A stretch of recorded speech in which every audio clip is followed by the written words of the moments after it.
नमस्कार, आप देख रहे हैं शिक्षा जंक्शन चैनल और मैं हूं रवि सिंह। इस वीडियो के माध्यम से बात करने जा रहा हूं झारखंड बीएड के बारे में। बहुत सा महत्वपूर्ण जो बिंदु है उस पर आज बात करूंगा। कई चीज़ें जो आपके मन में लगातार प्रश्न के रूप में उठ रही है, उन प्रश्नों को मैं बताने का काम करूंगा, उसका मैं उत्तर लेकर आया हूं। आप जान पाएंगे कई चीज़ों को स्पष्ट रूप से। वीडियो को अंत तक देखें ताकि बेहतर समझ पाएँ आप। ऐसी बातों को मैंने 2020 में, 2019 में पूर्व से बताया है कई वीडियोज़ में, बार बार आप लोगों को बोलता हूं देखने के लिए। तो अगर आप नहीं देख पाते हैं तो ब्रीफ में यहाँ समझा देता हूं, और कुछ जो इंपॉर्टेंट वीडियोज़ है उसको मैं आई बटन में दे दूंगा और डिस्क्रिप्शन बॉक्स में दे दूंगा। ठीक है, इतना तक समझ पाए होंगे। जो चैनल पे नए हैं उनको आज मैं बता दूं कि झारखंड बीएड पे पल पल का अपडेट देने वाला सबसे पुराना चैनल है। इसी चैनल से देखने वाले आज सब चैनल बनाए हुए हैं और शिक्षा जंक्शन के समतुल्य में लगातार उन लोगों का भी सब्सक्राइबर बढ़ रहा है। अच्छी बात है वीडियो बनाना, लेकिन एक दिन भी अगर वो लोग नाम कम से कम ले लेते तो अच्छी बात थी। खैर कोई बात नहीं, बात प्रारंभ करते हैं। तो सबसे पहले आज बात करूंगा सीएमएल रैंक के बारे में। चूँकि मेरिट लिस्ट आ चुका है, आप लोगों को पता होगा।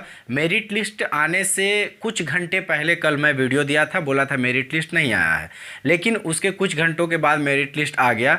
तो इसमें सरकार की गलती है कि सरकार ने समय से नहीं दिया है, थोड़ा लेट चल रहा है, लेकिन उसके कारण जो तिथियों में बदलाव होगा उसको लेकर के कोई नोटिस नहीं आया। आज 16 तारीख है, आज से चॉइस फिलिंग होना है। चॉइस फिलिंग पे कई सारे प्रश्न आपके मन में जो उठ रहे होंगे उसको मैं क्लियर करूंगा, कई सारी जो चीज़ें हैं बताऊंगा।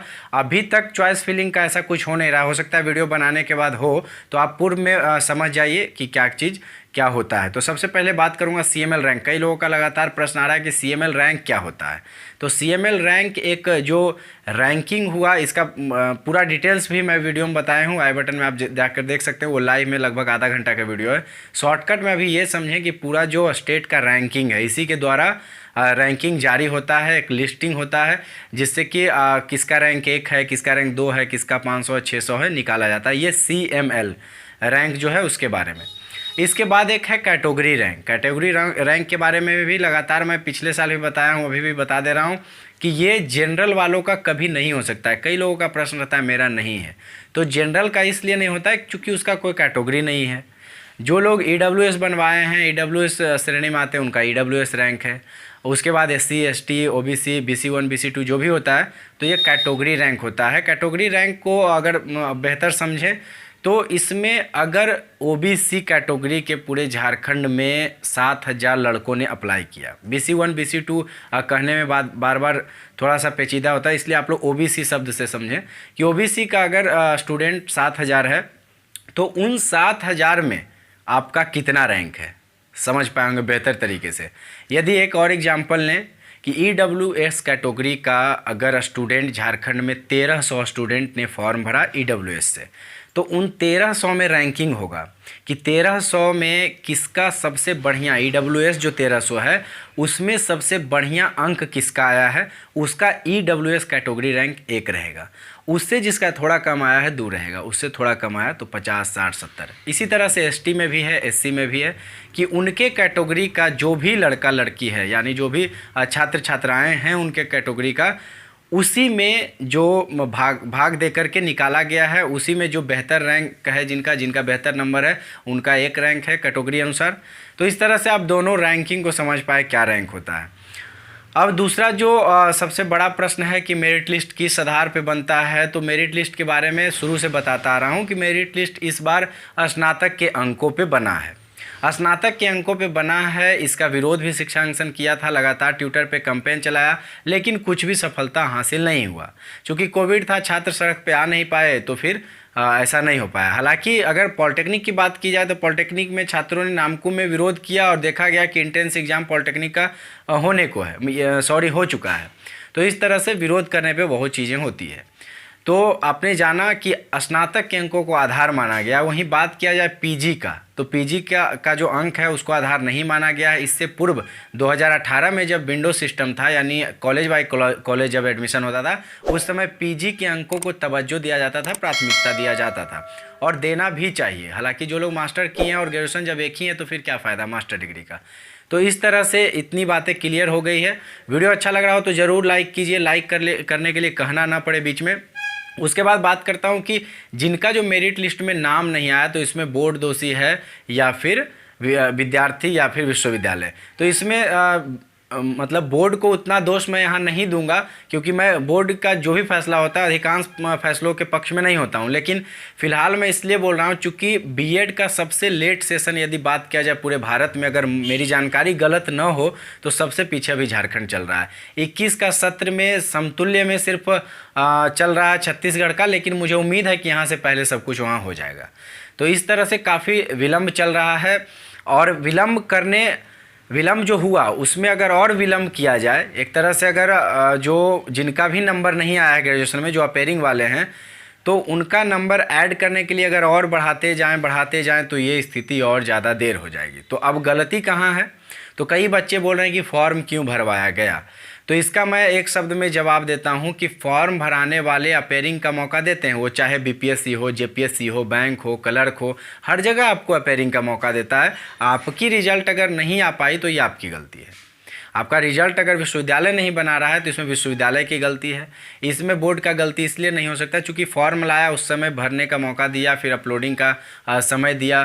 तो इसलिए यहाँ पे मैं नहीं मानता हूँ कि पूरी तरह से गलत है।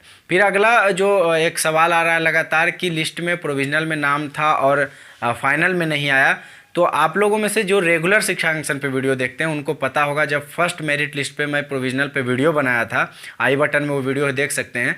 उस वीडियो में साफ तौर पे मैं बोला था कि कुछ बदलाव रहेगा, 200 से 300 रैंकिंग, वही देखा भी गया। जिनका रैंक 1124 था, मैं खुद चेक किया हूँ, अभी 1284 या 1300 रैंक के आसपास। तो 100-200 ऊपर नीचे होना था तो वो हुआ ही रैंक।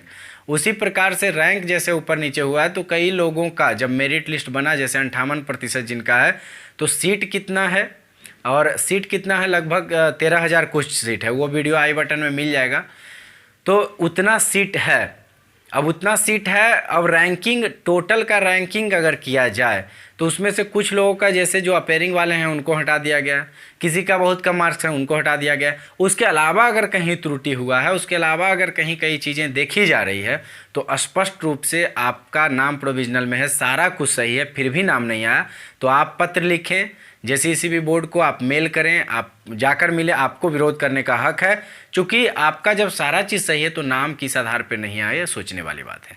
तो ये कुल मिलाकर जो मामला यहाँ तक ये था। अब इसके आगे एक टॉपिक और है। इस वक्त जो दूसरा सबसे बड़ा टॉपिक आप लोगों के सामने है कि कॉलेज का चुनाव कैसे करें। चॉइस फिलिंग अगर हो रहा है तो कैसे चुनाव करें कि बेहतर कॉलेज मिल पाए। तो मैं पूर्व से जब 3 साल से इन सभी चीज़ों पे इन्फॉर्मेशन दे रहा हूँ, उसी समय से एक बात लगातार बताता हूँ, जो आप लोग जो लोग करते हैं तो ठीक है, नहीं करते हैं तो फिर उनके साथ कई सारी परेशानियाँ होती है।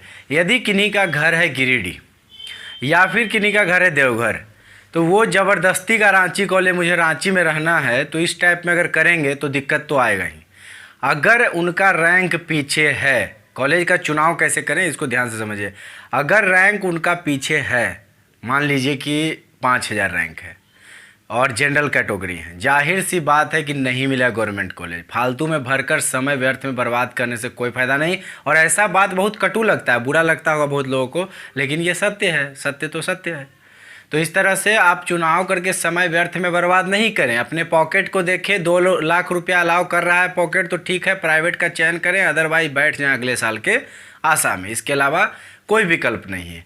और प्राइवेट कॉलेजों के बारे में जहाँ तक बात किया जाए तो शुल्क मैं बताया हूँ, पूरा कॉलेज, झारखंड कॉलेज का जितना भी लिस्ट है, सरकारी कॉलेज का सारा शुल्क और जिला वाइज बताया हूँ, वीडियो मिल जाएगा आई बटन में। तो अभी प्राइवेट का 2 लाख इसलिए बोल रहा हूँ तो नाम मात्र का है, सिर्फ ऑन पेपर। मेरे पास 10 कमेंट, 10 स्क्रीनशॉट, 10 मैसेज का स्क्रीनशॉट है। पिछला बार भी प्राइवेट कॉलेज लूटा है, कई प्राइवेट कॉलेज लूटा है। तो इस तरह से वो तो लेगा ही, वो नाम मात्र का है कि मैं 1,30,000 लेता हूँ, 35 लेता हूँ। इस पर अंकुश लगाना बहुत बड़ी चीज़ है। विद्यार्थी परेशान हो जाते हैं, कॉलेज वाला ब्लैकमेल करता है नंबर के नाम पर। तो उस तरह से बहुत लोग बहुत जगह परेशान होते हैं। मुझे अभी तक मैसेज 20 बैच में आ रहा है कि सर इतना मांग रहा है, इतना का रसीद दे रहा है। तो उन सब का जिम्मेवार फिर मैं नहीं हूँ, इसलिए प्राइवेट कॉलेज का सलाह मैं जल्दी नहीं देता हूँ। खास करके यदि किसी को ये कल्याण नहीं मिल रहा हो, वो गरीब परिवार से है, उसको आरक्षण नहीं प्राप्त है, तो वैसे लड़के कहाँ से पैसे लाएंगे। तो इस तरह से आप चुनाव करें सोच समझ के। पॉकेट में पैसा है तो अपने ज़िला का प्राइवेट कॉलेज को एक नंबर पे रखें और आपका लिस्ट में नाम 5,000, 10,000, 12,000, 14,000, 15,000 तक है, आपको प्राइवेट कॉलेज मिल जाएगा। बात करते हैं सरकारी का, थोड़ा सा ब्रीफ में बात करते हैं सरकारी का। अच्छा लग रहा हो तो ज़रूर लाइक करें वीडियो को। तो यहाँ पे जिनका कैटेगरी रैंक, जैसे जो जनरल में हैं वो अब EWS कई लोग हो गए, तो उनका कैटेगरी रैंक जैसे मान लिया जाए कि 35 है, जिनका 40 है, जिनका उनको मिल सकता है गवर्नमेंट कॉलेज। लेकिन अगर EWS भी 600-700 है तो नहीं मिलेगा। और अगर जो नॉर्मल रैंक है वो अगर 16,000 है तो बहुत ही मुश्किल, नहीं नामुमकिन है कि सरकारी मिले। और जो सेमी गवर्नमेंट मैं शुरू से मैं ही नाम दिया हूँ उसका, उसके बाद लोग यूट्यूब पर वीडियो बनाना चालू किए तो बताते रहते दिन भर में 4 वीडियो बीएड पे बनाकर। तो वो जो सेमी गवर्नमेंट है, सेमी गवर्नमेंट में भी 2 तरह का फीस है। जैसे डॉक्टर श्यामा प्रसाद की बात करें तो उसमें जहाँ 1.5 लाख है, वहीं कोडरमा का JJ कॉलेज का 85,000 है। तो इस तरह से बहुत सोच समझ के चुनना है। जब रैंक आपका CML बढ़िया है, 3,000, 4,000 तक भी रैंक है तो अच्छा माना जाता है, सेमी गवर्नमेंट का चांस बनता है। और उसी तरह से कैटेगरी की बात करें, जैसे मैं EWS पे एग्जांपल दिया तो आप लोग देख लीजिए। जैसे ST कैटेगरी रैंक किसी का है 4 और CML रैंक है 15,000, फिर भी उसको मिल जाएगा सरकारी कॉलेज, इसलिए क्योंकि जो 26% आरक्षण प्राप्त है, 26 सीट ST के लिए है किसी कॉलेज में। तो इस तरह से कैटेगरी रैंक भी मैटर करता है, CML भी मैटर करता है। सोच समझ के भर लें। आई बटन में जो भी 4-5 वीडियो है डिस्क्रिप्शन बॉक्स में सब देख लें, ज्ञानी बन जाइएगा। फिर दूसरा यूट्यूब चैनल देखने की आवश्यकता नहीं पड़ेगी, क्योंकि वही सब वीडियो देखकर जो ज्ञानी बने आज चैनल चला रहे हैं कई लोग। तो आप लोग भी देखिए और अपने क्षेत्र में काम कीजिए, अच्छी बात है। कोई भी प्रश्न हो कमेंट में मैं जवाब देता हूं। ऐसा कम यूट्यूब चैनल होता है जो कमेंट बॉक्स में सबका रिप्लाई पे रिप्लाई करता हूं। फिर भी 3 साल में आज इतना कम सब्सक्राइबर, ये सोचने वाली बात है। पता नहीं पब्लिक को क्या चाहिए, दर्शक को क्या चाहिए, बच्चों को क्या चाहिए। मुझसे जो हो रहा है मैं लगातार करने का प्रयास कर रहा हूँ, लगातार बताने का प्रयास कर रहा हूँ। फिर भी अभी 1 साल पहले जो चैनल शिक्षा अंशन से देख के लोग बनाए हैं, उसके बाद वो लोग का 13,000 14,000 सब्सक्राइबर। तो आप लोग नए हैं तो ज़रूर सब्सक्राइब कीजिए, सपोर्ट कीजिए, क्योंकि ये सिर्फ एजुकेशनल चैनल वगैरह नहीं है, ये एजुकेशनल न्यूज़ चैनल है। मैं ग्राउंड तक सपोर्ट करता हूँ, कल्याण में शुरू से लेकर अंतिम तक रहा हूँ, जो लोग पुराने हैं जानते हैं। तो आप लोग सपोर्ट कीजिए शिक्षा अंशन को, सब्सक्राइब कीजिए, नए हैं तो आपको जानकारी मिलेगा, नहीं कीजिएगा नहीं मिलेगा, मेरा क्या लीजिएगा।